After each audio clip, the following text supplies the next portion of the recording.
Donc, mesdames et messieurs, chers collègues, bonsoir. Je tiens tout particulièrement à remercier les organisateurs de ce congrès. Je remercie également les laboratoires Merck de m'avoir convié et de m'avoir fait confiance, surtout pour parler des bêta-bloquants, pour parler plus précisément donc du bisoprolol, en l'occurrence donc le détentiel qui est le princeps.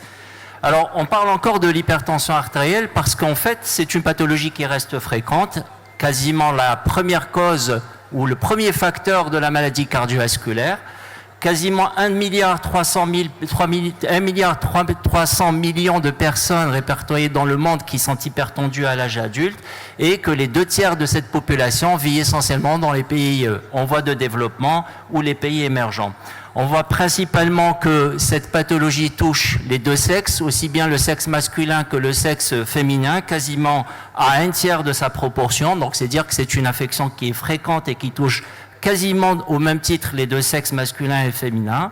On sait que c'est une pathologie qui malheureusement se complique, qui entraîne une surmortalité, mais pas que. Elle entraîne également un handicap qui n'est pas négligeable. Plus de 200 millions dans le monde qui vivent avec un handicap lié aux complications de l'hypertension artérielle, tant sur le plan coronaire que sur le plan des accidents vasculaires cérébraux, qu'ils soient ischémiques ou hémorragiques.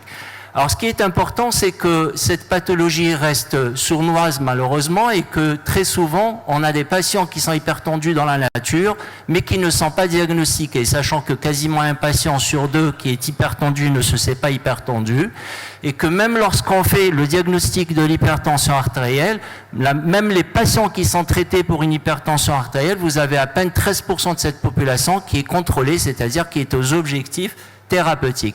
Et ça témoigne ici qu'en fait, la grosse majorité des patients restent non contrôlés et qui va rester exposés aux complications, notamment cardiovasculaires, avec cette surmortalité et bien sûr cet handicap qui guette nos patients hypertendus au quotidien.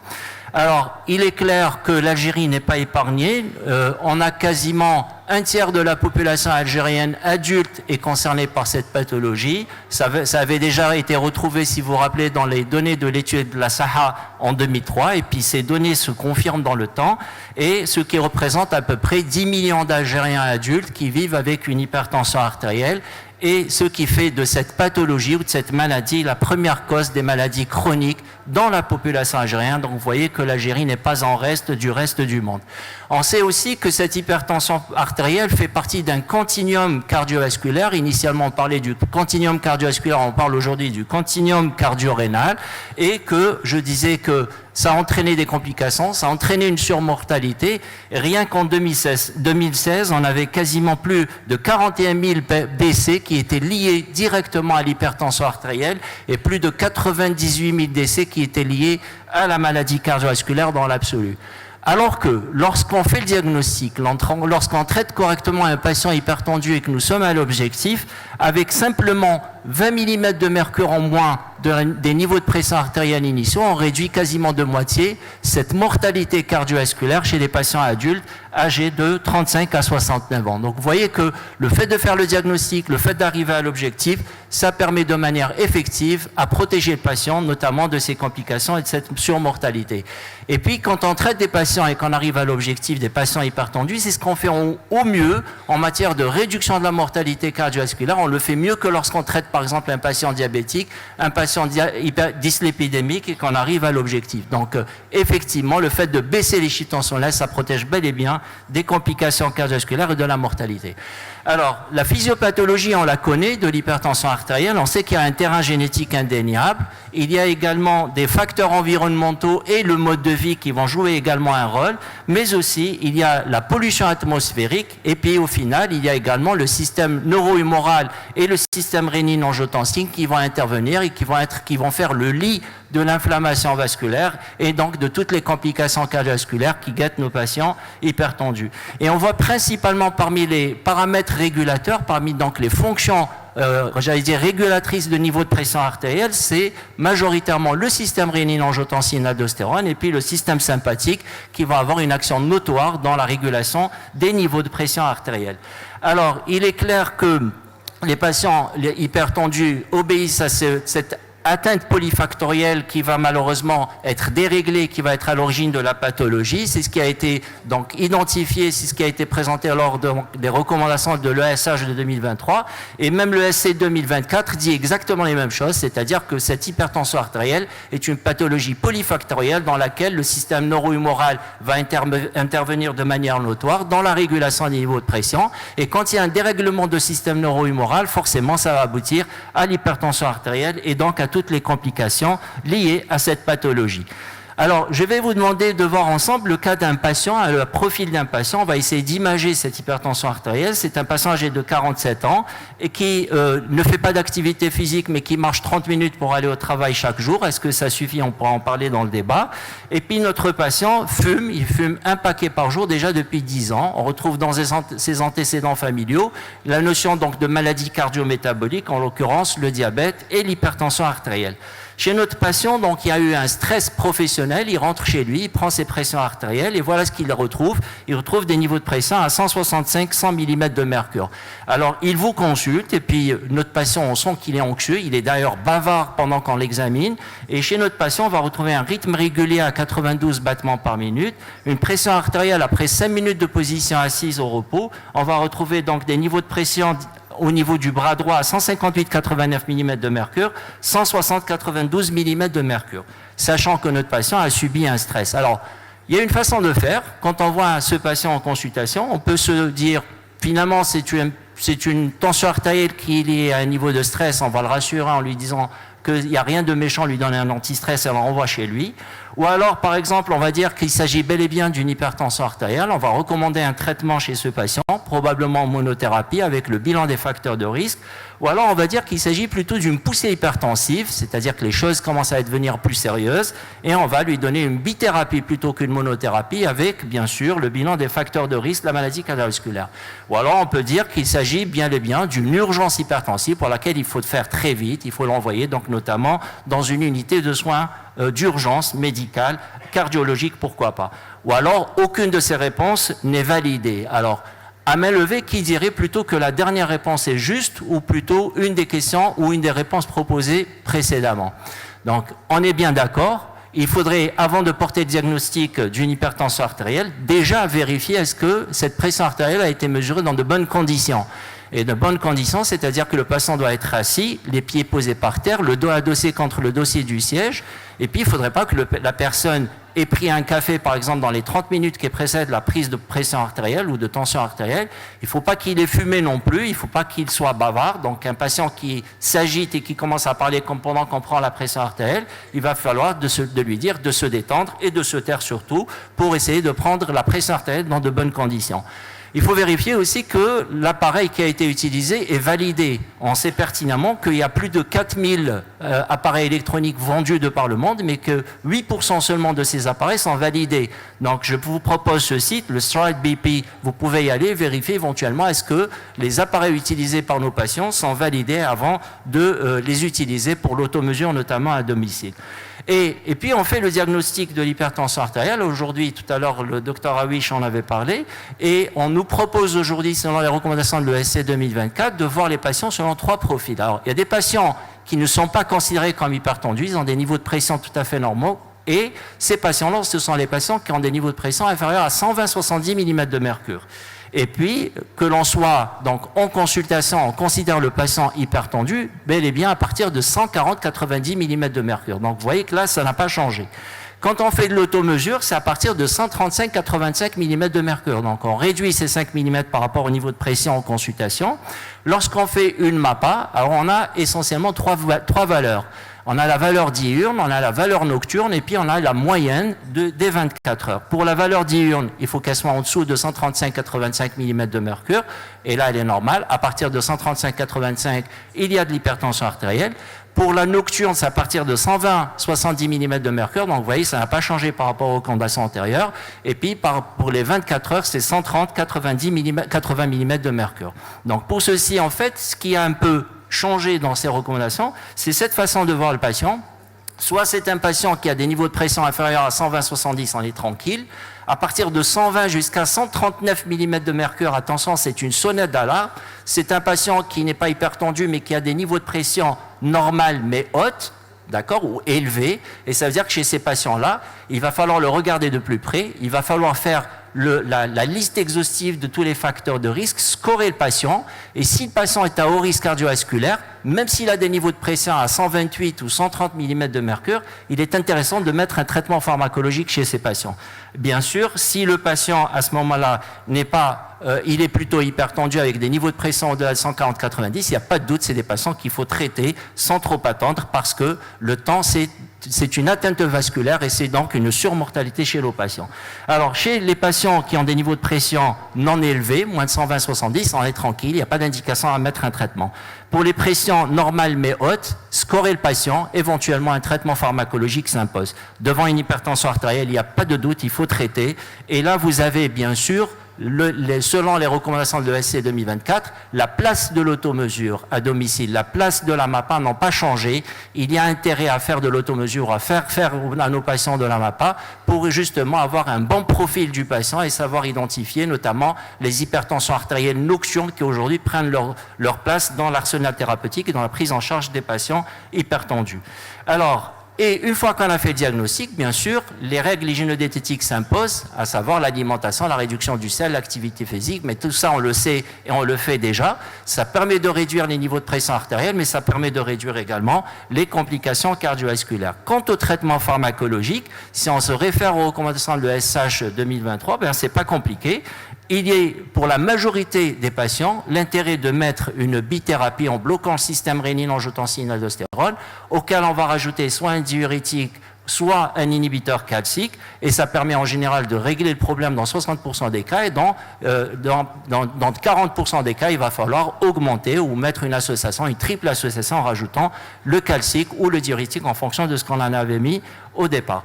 Mais ce qui est important, et regardez ce qui est absolument en gras, c'est que les bêta-bloquants sont revenus dans l'arsenal thérapeutique ou dans la prise en charge du patient hypertendu, et ce, à quel que soit le niveau de pression artérielle et à quel que soit le niveau de prise en charge du patient. C'est-à-dire que l'on soit en monothérapie, c'est donc en instaurant un traitement antihypertenseur, en bithérapie ou en trithérapie, les bêta-bloquants retrouvent tout à fait leur place, alors qu'à un moment donné, on les mettait plutôt dans des situations spécifiques, insuffisance cardiaque, maladie coronaire, etc. C'était l'ESH 2023, l'ESC 2024 ne dit pas des moindres, c'est-à-dire qu'on garde encore cette position de bêta-bloquant, renforcée dans la prise en charge du patient hypertendu, et ce, quel que soit le niveau, quel que soit le moment où on prend en charge le patient et qu'on décide de mettre un traitement pharmacologique. Alors, si les bêta-bloquants reviennent, c'est parce qu'il y a des preuves. Les preuves, c'est que les bêta-bloquants ont largement montré leur efficacité sur la réduction des niveaux de pression artérielle, aussi bien systolique que diastolique, dans les études cliniques, par rapport aux autres antihypertenseurs. Ils ont également été comparés quant à leur effet cardioprotecteur et ils ont tout à fait honoré ce bénéfice sur le risque cardiovasculaire. Ils sont également bénéfiques et ont démontré leur effet protecteur comparativement aux autres antihypertenseurs dans les études cliniques randomisées. Et puis les bêta-bloquants restent également efficaces aussi bien en monothérapie qu'en association thérapeutique. Donc ils gardent encore ce privilège et ils gardent leur efficacité sur notamment le risque cardiovasculaire au même titre que sur la baisse des chiffres tensionnels. Alors sur les accidents vasculaires cérébraux, on sait qu'il y a quand même une classe thérapeutique qui ressort en premier, ce sont les inhibiteurs calciques devant bel et bien les autres classes thérapeutiques, que l'on soit dans les bloqueurs du système rénine-angiotensine ou les diurétiques ou autres. Alors, ce qui est important aujourd'hui, quand on regarde les recommandations de l'ESH 2023, il y a de nombreuses indications en bêta-bloquants, tant sur le plan cardiologique qu'extra-cardiologique. On peut citer par exemple la migraine, on peut citer notamment donc toutes les indications que vous connaissez des bêta-bloquants, mais il y a un paramètre qui est important, c'est cette fréquence cardiaque. Au-delà de 80 battements par minute, malheureusement, cette fréquence cardiaque devient un marqueur de risque cardiovasculaire à lui seul. Et c'est pour cela que, encore une fois, ces bêta-bloquants, on doit les garder en mémoire. Et quand on fait le choix thérapeutique d'un patient hypertendu, on doit regarder l'ensemble de ces paramètres. Il y a des situations où les bêta-bloquants s'imposent. Il y a des situations où les bêta-bloquants accompagnent une thérapeutique donnée d'un patient. Et c'est pour cela qu'il faut garder cette classe thérapeutique au même titre que les autres classes thérapeutiques dans la prise en charge d'un patient hypertendu. Et pour voir un peu plus clair, on peut imaginer que ces patients hypertendus peuvent présenter trois visages différents. Il y a l'hypertension artérielle du sujet jeune, où on retrouve de l'hypertension artérielle dans la fratrie, etc. L'hypertension artérielle métabolique, notamment le sujet obèse, le sujet diabétique, et puis l'hypertension artérielle vasculaire, elle est liée à cette rigidité artérielle. On sait qu'un témoin indirect de la rigidité artérielle, c'est quand on regarde la pression pulsée, quand on met la systolique moins la diastolique, dès qu'elle dépasse les 60 mm de mercure, on est quasiment dans l'hypertension artérielle vasculaire. Et en fonction du système prédominant dans la régulation de tel ou tel visage ou tel profil de patient hypertendu, on va bien sûr opter pour une thérapeutique la plus efficace. Si bien que chez les patients pour lesquels il y a une dominance du système rénine-angiotensine-aldostérone, on va préférer les inhibiteurs d'enzyme conversion ou les ARA2, donc les inhibiteurs d'angiotensine 2. Dans le cas d'une rigidité vasculaire, on va plutôt préférer un inhibiteur calcique. Dans le cas où il y a une volémie importante, on va préférer plutôt des diurétiques. Et par contre, quand on a une stimulation et une hyperactivation du système sympathique, c'est le bêta-bloquant qui va s'imposer dans la prise en charge de nos patients. Et quand on voit est-ce que ce système sympathique est hyperactivé et à quelle proportion, on s'aperçoit que finalement, dans la majorité des cas des patients, plus de 50% des sujets jeunes ont justement une hyperactivité du système sympathique. Et s'ils ont une hyperactivité du système sympathique, il va falloir regarder de très près un témoin direct, de cette hyperactivation sympathique. C'est lors de l'examen clinique, c'est tout simplement la prise de la fréquence cardiaque pendant l'examen clinique qui devient en fait un impératif, elle fait partie de l'examen clinique d'un patient hypertendu. Et cette prise de fréquence cardiaque va nous permettre également d'identifier des troubles du rythme qui malheureusement sont assez souvent retrouvés chez les patients hypertendus qui commencent à se compliquer, qui commencent à dilater leur oreillette gauche et qui va faire le lit justement d'une fibrillation auriculaire qui est une complication assez fréquente des patients hypertendus âgés.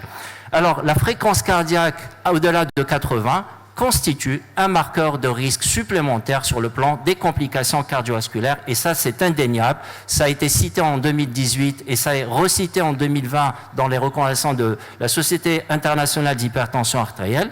On sait également qu'à chaque fois qu'on a une augmentation de 40 battements par minute de la fréquence cardiaque, on va doubler la mortalité cardiovasculaire, ce qui n'est pas du tout négligeable. Et il y a un paramètre important, c'est que lorsqu'on a une pression artérielle, qu'elle soit contrôlée ou non contrôlée, à chaque fois que l'on a une fréquence cardiaque qui dépasse les 80 mm de mercure, il y a plus d'événements cardiovasculaires, il y a une augmentation de cette mortalité liée à la complication cardiovasculaire. Donc oui, c'est un impératif, prendre la fréquence cardiaque chez nos patients hypertendus, cela va nous permettre de déterminer le choix thérapeutique le plus approprié à notre patient et pour ce faire, retrouver ou définir cette hyperactivation du système sympathique. Donc une chose qui est très simple en clinique, mais qui a des conséquences sur le plan, physiopathologique et sur le plan des complications. Alors, on sait que lorsqu'on a une hyperstimulation du système sympathique ou une hyperactivation du système sympathique, ceci va entraîner une augmentation de la fréquence cardiaque. Le cœur va moins bien réagir à la réactivation du système, à la réactivation cardiaque en fonction des situations. Donc, il y a une diminution de la variabilité de la fréquence cardiaque. Et puis, il y a une augmentation de la contractilité. Il y a une stimulation du système, rénine-angiotensine. Et tous ces paramètres vont agresser la cellule endothéliale. Elles vont occasionner un stress oxydatif, une dysfonction endothéliale et par conséquent, des complications cardiovasculaires et une surmortalité. Donc c'est pour ça que quand on parle de réduction de la variabilité de la fréquence cardiaque, c'est-à-dire que le cœur réagit à une situation donnée, il y a des preuves, à chaque fois qu'il y a une réduction de cette variabilité qui est liée à la stimulation du bêta 1, ceci va majorer de manière significative les complications cardiovasculaires, en l'occurrence de 32 à 45%, l'apparition d'un nouveau événement cardiovasculaire chez nos patients. Alors, quels sont les différents profils chez lesquels on doit être très attentif quant à cette hyperactivation du système sympathique? C'est notamment le sujet diabétique, donc chez les diabétiques de type 2, en cas de situation de stress, en cas d'obésité, et puis en cas de tabagisme. Voilà les 4 profils pour lesquels il faut être très vigilant quant à la recherche de cette hyperactivation du système sympathique. On sait que le stress stimule le système sympathique, qui va entraîner une agression endothéliale, dysfonction endothéliale, et donc les complications cardiovasculaires en bout de course, mais il y a également ce diabète à cause de l'insulinorésistance, il y a une également stimulation du système sympathique qui malheureusement va entraîner un risque accru de troubles du rythme, notamment ventriculaire, mais il y a également une stimulation du système rénine-angiotensine-aldostérone, production d'angiotensine 2 et par conséquent vous connaissez l'effet délétère de l'angiotensine 2 dans une situation donc de vulnérabilité vasculaire. Il y a également l'obésité qui au même titre que le diabète va stimuler stimuler le système sympathique, va agresser la cellule endothéliale et par conséquent va entraîner une surcomplication et surmortalité cardiovasculaire. Quant au tabagisme, le tabagisme, lui, il va agir directement au niveau des ganglions sympathiques, donc à travers la noradrénaline, qui va entraîner une vasoconstriction et qui va entraîner tendance à l'augmentation de la fréquence cardiaque. Oui, je finis bientôt. Il y a quand même deux grandes classes des bêta-bloquants, les non cardiosélectifs et les cardiosélectifs. Le bisoprolol... Docteur Hellel, vous avez consommé votre temps, s'il vous plaît. Oui, désolé, ben je finis parce que dans le programme... On n'est tenu pas le temps, on n'est tenu pas le temps. Je finis, c'est les deux dernières plaques, le bisoprolol ou le détentiel. Oui, mon ami. Juste 2 minutes. Le détentiel, c'est quand même 19 fois plus, j'allais dire, sélectif sur le bêta-1 qui est situé au niveau du cœur par rapport au bêta-2 qui sont situés en périphérie. Et ceci va permettre donc j'allais dire, de conférer à ce médicament, en l'occurrence le bisoprolol ou le détentiel comme molécule mère, une plus grande sélectivité qui va entraîner non seulement une plus grande efficacité, mais moins d'effets secondaires, notamment chez les patients chez lesquels on a cette appréhension de l'utilisation des bêta-bloquants. Un meilleur profil ou un meilleur contrôle sur le plan métabolique, donc pas d'effet délétère sur le plan lipidique, sur le plan glycémique, et je conclus en disant que le détentiel, qui est la molécule mère, qui est le principe qui est présent dans plus de 117 pays à travers le monde, reste une molécule qui est très utilisée, très efficace et qui a largement démontré ses preuves à travers les études cliniques. Alors je conclus en disant que l'hypertension artérielle, ça reste le facteur de risque de la maladie cardiovasculaire, j'allais dire le premier facteur de risque, fréquent de par le monde, mais l'Algérie n'est pas en reste. La prise en charge doit être axée sur le risque cardiovasculaire, mais aussi sur le risque du patient lui-même. Chaque patient est un patient. Identifier le profil permet donc de faire le choix thérapeutique le plus approprié. La fréquence cardiaque est un marqueur à part entière du risque cardiovasculaire. Il est important de la rechercher et de la mesurer en consultation afin de choisir le meilleur choix thérapeutique pour notre patient. Et je vous remercie de votre attention.